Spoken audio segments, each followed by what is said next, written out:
Hello everyone, this is Chinu Sharma and you are watching GK Trick India. Today in this video we shall be discussing about planning and sustainable development in Indian context. This is Geography's class 12th NCERT's chapter 9 and in this video I shall be only discussing about the first part, that is planning, and the another part, sustainable development, will be covered in the next video. So let's get started with our first topic, that is introduction. Now what is planning? In simple terms, planning is a process of thinking, formulating and also its implementation. Basically planning का ये simple meaning है कि किसी भी actions को या एक set of actions को अचीव करने के लिए, किसी गोल को फुलफ़िल करने के लिए हम किसी चीज़ के बारे में जैसे सोचते हैं उसके लिए एक प्लान तैयार करते हैं, एक सेट पैटर्न तैयार करते हैं एंड देन उसको रियलिटी में इम्प्लीमेंट करते हैं. और प्लानिंग को लेकर दो जनरल अप्रोचेस हैं, sectoral and regional. Basically, sectoral means formulation and implementation of the sets of scheme or programs aimed at development of various sectors of economy. Basically इसका simple terms में ये मतलब है कि sectoral means कि जैसे construction sector है, manufacturing, power, transport, irrigation या कोई social और hospitals हैं, इन सब की planning जो अलग अलग सेक्टर्स को हम इकॉनमी के डिवाइड करके प्लानिंग करते हैं उसको सेक्टरल प्लानिंग बोलते हैं. और एक अलग तरह की प्लानिंग है, that is regional planning. Regional planning में बेसिकली क्या होता है कि हम एक इकॉनमी की डेवलपमेंट के लिए उसमें जो रीजनली, जो स्पेशियल, जो लाइक पुअर और rich, upper and lower class, जो इन लोगों के बारे में डिफरेंसेस हैं, हम उन सबको दूर करने के लिए जो प्लानिंग करते हैं उसे रीजनल प्लानिंग करते हैं. Like for backward area, for developed area, for remote areas, for hilly areas, इन सब के लिए जो प्लानिंग होती है that comes under regional planning. Now what is Niti Aayog? Basically पहले हमारे पास प्लानिंग कमीशन था, but on January 1, 2015 planning commission को रिप्लेस करके एक अलग ऑर्गेनाइजेशन आई, that is Niti Aayog. It has been set up with the object of involving the states in economic planning and policy making for India. और basically जो इसका main target है that is कि स्टेट एंड सेंट्रल गवर्नमेंट्स को साथ में balance बनाकर कैसे चलना है और उनके लिए कैसे strategic and technical guidance and advice दी जाएगी. Now let's move to our next topic, which is various planning programs. So there are basically three kinds of planning programs. First one is target area planning. Target area, the name itself suggests that it targets some specific areas, and here it is targeting those areas which have remained economically backward. इसका मतलब ये है कि वो areas जहाँ पे economic development कम हुई है और रादर रिसोर्सेज थे बट उनकी स्पेसिफिकली प्रॉपर यूटिलाइजेशन नहीं हुई है, तो उन एरियाज़ के लिए एक टारगेट सेट किया गया और उनको टारगेट एरिया की कैटेगरी के अंडर डाला गया. Also in order to arrest the accentuation of regional and social disparities, Planning Commission introduced the target area and target group approaches to planning. Basically this means that social और regional जो disparities थी, जो differences थे इन areas में, in target areas में, उनको ख़त्म करने के लिए प्लानिंग कमीशन ने स्पेसिफिकली इस चीज़ को इंट्रोड्यूस किया था. Now moving further, second program is hill area development program. The name itself suggest that it specifically relates to hilly areas. और फिफ्थ 5 ईयर प्लान में इस चीज़ के लिए एक स्पेसिफिक अलग से एलोकेशन की गई थी. Basically the green highlighted portions are the most important things from exam point perspective. Now coming to the topic, fifth year plan में क्या हुआ था कि 15 डिस्ट्रिक्ट को, जो कि हिली डिस्ट्रिक्ट्स थी, यूपी की, असम की, बंगाल एंड तमिलनाडु, उनको अलग से टारगेट किया गया उनकी डेवलपमेंट के लिए. और इसके लिए एक 1981 में कमेटी बिठाई गई जिसका नाम था the national committee on the development of backward area. Basically इस कमेटी में एक डिटेल प्लान तैयार किया गया उन हिली एरियाज़ की डेवलपमेंट के लिए.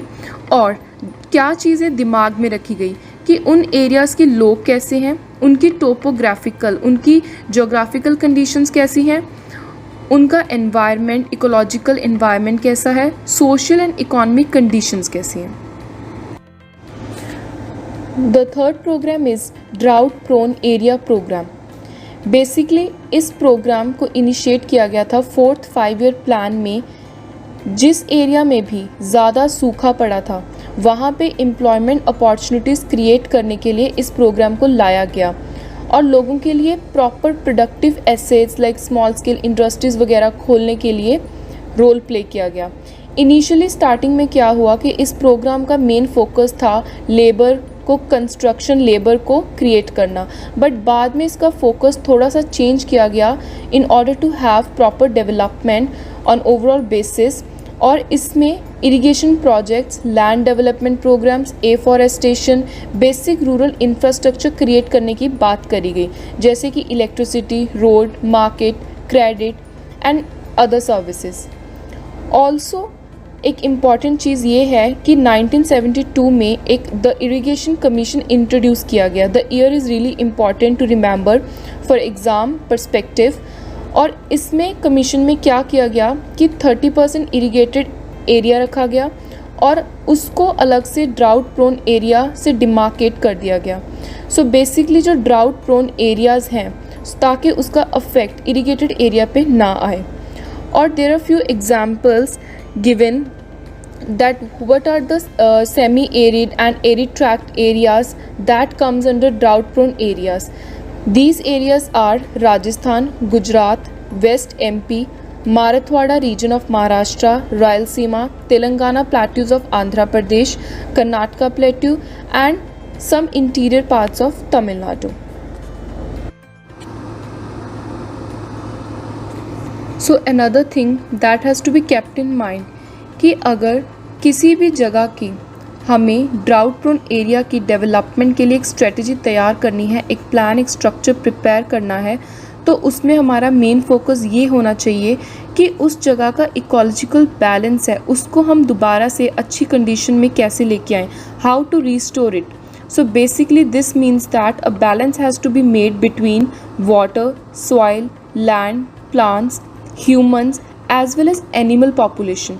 Because इन चीज़ों के अगर बीच में बैलेंस नहीं होगा तो कहीं पर भी हम सूखा पड़ने से रोक नहीं सकते, और रादर अगर सूखा पड़ गया है तो उसके बाद हम उसका आफ्टर मैथ जो इफ़ेक्ट है हम उसको रिस्टोर नहीं कर सकते. So this kind of strategy is really important to kept in mind for any drought prone area. Now we are going to discuss a very interesting case, that is integrated tribal development project in Bharmor region. So basically ये case study में ये है कि Bharmour tribal area जो कि Bharmour and Holi tehsil Chamba district Himachal Pradesh में है, इस एरिया को नोटिफाइड ट्राइबल एरिया 1975 में डिक्लेयर किया गया था. और बेसिकली जो यहाँ पे लोग रहते हैं वो ट्राइबल कम्युनिटी के लोग रहते हैं जिनको गद्दी के नाम से जाना जाता है. और जो भरमौर ट्राइबल रीजन है उसका जो क्लाइमेट है वो हमेशा से बहुत ही हार्श और not so good to live रहा है, और इसमें जो रिसोर्स बेस था वो बहुत ही कम था. लोगों को बहुत ज़्यादा डिफ़िकल्टीज फेस करनी पड़ती थी वहाँ पर रहने के लिए. एंड फर्दर मोर जो गद्दीज थे उन्होंने हमेशा से एक सोसाइटी से लेकर और एक इकोनॉमिकली एंड जोग्राफिकली उनको बहुत सारी प्रॉब्लम्स फेस करनी पड़ी है. लोगों ने उनको अच्छे से कभी भी एक्सेप्ट नहीं किया. They have always face deprivation kind of situation. So इस चीज़ को ध्यान में रखते हुए 5th 5-year प्लान में एक ट्राइबल सब प्लान इंट्रोड्यूस किया गया 1974 में, और भरमौर को एक one of the 5 integrated tribal development projects in Himachal Pradesh में इंक्लूड किया गया, सो दैट स्पेसिफिकली इस एरिया की जहाँ पे एक बहुत बड़ी अमाउंट में गद्दी कम्युनिटी रह रही है काफ़ी टाइम से, उनकी डेवलपमेंट की जाए. फर्दर यहाँ पे क्या हुआ कि जो ये डेवलपमेंट प्लान आया इससे क्या हुआ कि इसका मेन एम था कि गद्दी लोगों की क्वालिटी ऑफ लाइफ को इम्प्रूव करना, और जो वहाँ के लोगों का बाकी हिमाचल प्रदेश के एरियाज़ में से एक गैप था, एक डिफरेंस था, उसको कम करना. क्योंकि as we have already discussed कि उनको एक तरह से सोशली एंड जोग्राफिकली कभी भी एक्सेप्ट नहीं किया गया था. They have been deprived. So this plan laid the highest priority on development of those Gaddi people and also for the development of transportation, communication, agriculture and elite activities. Also social and community services का भी ध्यान रखा गया. So basically there was an overall development of infrastructure in terms of school, healthcare facility, potable water, road, communication and electricity. So basically the result क्या था इस case study का कि हमने ये जाना कि कैसे एक चीज़ को हम प्लान करके टारगेट लेकर अगर हम किसी चीज़ की डेवलपमेंट करें तो उससे बहुत सारे बेनिफिट्स डिराइव्ड होते हैं. इसमें क्या हुआ था कि जो सोशल बेनिफिट्स डिराइव्ड हुए that were tremendous increase in literacy rate, improvement in sex ratio and decline in child marriage. और एक बहुत ही इंटरेस्टिंग रेशियो है कि 2011 में जो फीमेल लिटरेसी रेट था वो 1.88% से 65% इंक्रीज़ हुआ. That is a huge increase and a positive thing. और जो डिफरेंस था मेल और फीमेल के लिटरेसी लेवल में, जेंडर इनइक्वालिटी, वो भी कंसिडरेबली बहुत ज़्यादा कम हुई थी. सो बेसिकली जो गद्दीस थे उनकी लाइफ में इस प्लानिंग ने एक बहुत ही ज़्यादा मेजर चेंज की. लोगों ने उनको एक्सेप्ट करना स्टार्ट किया. उनकी नेशनल इंटरनेशनल लेवल पे एक recognition I, which is a very good result of any kind of development and planning. Thank you for watching and being patient listeners. Do like and subscribe our channel GK Trick India.